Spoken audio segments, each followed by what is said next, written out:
The Little Red Hen, a bedtime story set in a castle.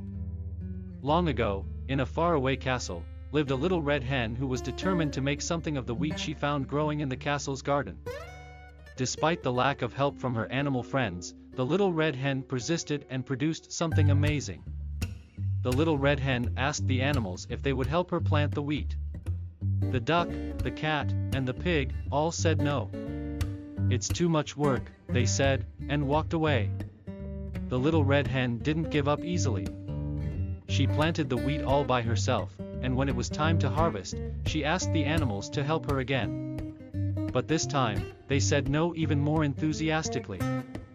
"Harvesting is too much work," they said, and ran away. The little red hen wasn't deterred by their refusal. She took a deep breath and harvested the wheat all by herself. She then asked the animals if they would help her grind the wheat into flour. But again, the animal friends said no. "Grinding the wheat is too much work," they said, rolling their eyes. But the little red hen didn't give up.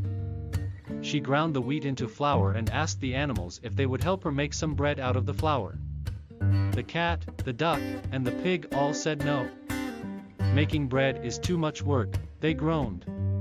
But the little red hen was determined. She made the bread all by herself and then asked the animals if they would help her eat the bread. This time, the animals all said yes and eagerly followed her into the castle kitchen. The little red hen split the bread in half and they all ate the delicious bread together. The moral of this story is that hard work pays off, and that you should never give up even when it seems like no one will help you. The little red hen was determined and she was rewarded for her hard work and perseverance.